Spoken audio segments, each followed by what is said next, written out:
The House of Reagan.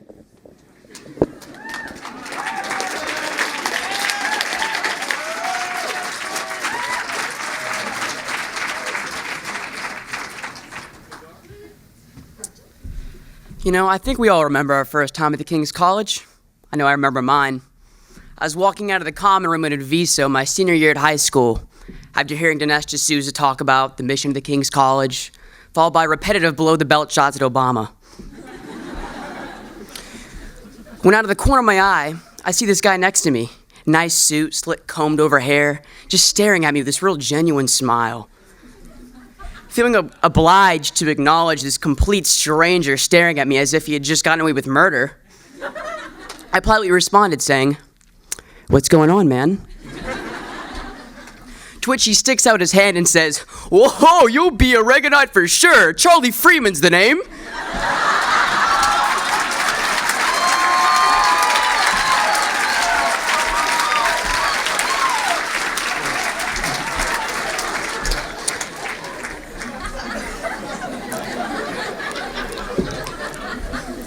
Reagan began every speech with a story. It's part of what made him so relatable, easy to like. My brothers and I are here to commemorate to Reagan the best way we know how, the way Reagan would have wanted, by telling a story.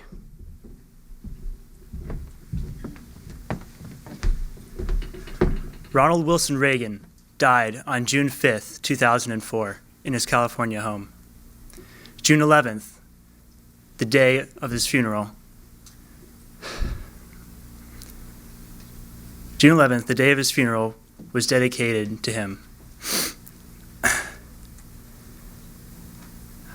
One of my earliest childhood memories is watching Reagan's funeral on TV. I remember asking myself, why? Why are these people praising the deeds and actions of this man that I don't know? It wasn't until later until I realized how good of a man Reagan really was. When most people think of Ronald Reagan, they think of a warm, friendly man who never had any trouble getting to know others or sharing who he was. But a lot of people also don't know that Ronald Reagan actually divorced his first wife and had a son who claimed to have never had a real conversation with his own father.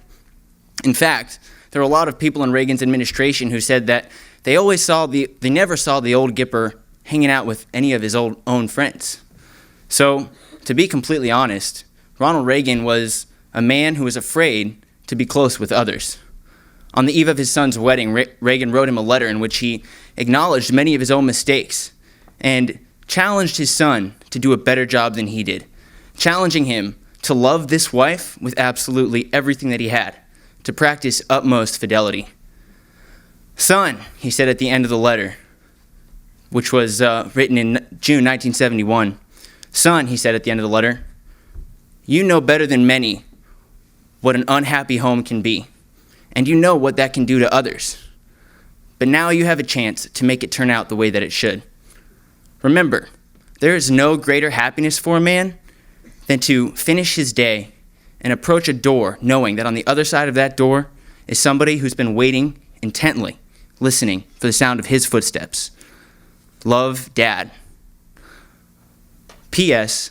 You won't ever get into trouble if you say, 'I love you,' at least once a day."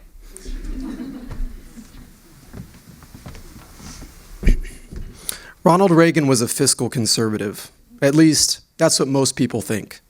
What many people don't realize, however, is that during his presidency, the federal deficit increased to record levels and the arms race accelerated at breakneck speed. Because of this, concerned citizens often came to his office to personally voice their complaints to the president. Reagan kept a drawer full of blank checks for just such occasions. After writing a check to one individual, a woman, she took it home and instead of cashing it, had it framed.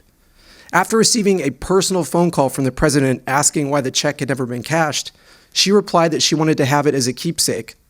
"You keep that one," Reagan replied. "I'll write you another one." It was March 30th, 1981. I had been president for 69 days.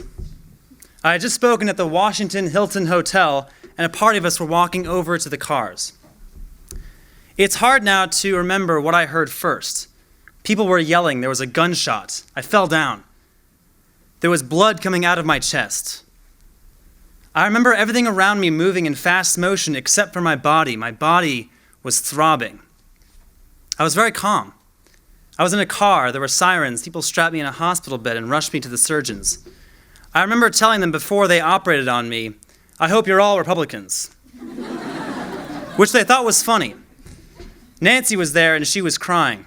"What happened? What happened?" I told her, "Honey, I forgot to duck." She kept crying, but she was smiling because she knew it was still me. We prayed a lot during that time. The man who shot me was named John Hinckley, and he didn't do it for any good reason. He was disoriented. He was later committed to a psychiatric ward. What amazes me most about that time is that forgiving him is the most liberating thing I have ever done. A historian once have said of Reagan, he was like a soft pillow, but if you gave it a good punch, you would find beneath a sturdy steel bar. That was the real Reagan. That was his true essence. As student body president at Eureka College, that steel bar swung at the president of the college when he lowered the number of professors. While Reagan was kind and generous and gentle in conversation, he would not stand to have the standards of his college lowered. The student body president led a revolt against the president of the college and a revolt against evil. Even though many of us look on this story with admiration, thinking that we, like Reagan, could lead a revolt or a revolution with our op-eds and our speeches, Eureka did not think highly of Reagan. Ronald Reagan in his teenage years was a lifeguard. Everyone in his town of Dixon, Illinois knew him as the lifeguard at Rock River in Lowell Park. I myself was a lifeguard in high school. I would joke around saying, "They called me a hero, but I'm just doing my job." But Ronnie was truly a hero. See, at Rock River they had this log, and every time he'd go in and save someone, he'd come out and put a notch on that log. I probably pulled out 2 or 3 kids throughout my years lifeguarding, but Ronnie had me beat. On that wooden log were 77 notches. 77. It has been questioned if anyone in Dixon, Illinois ever knew how to swim. But that period of Ronnie's life made an impact on him. He often spoke of it throughout his presidency, and in his later years, while suffering dementia, they said all he talked about were his years in high school lifeguarding in Dixon, Illinois. So I got to thinking, clearly as US president, you get a certain amount of attention from women. And I suppose as an actor, you may get similar attention. But I came to the conclusion from the situation that Ronnie was getting the most as a lifeguard. What an icon. What a champ.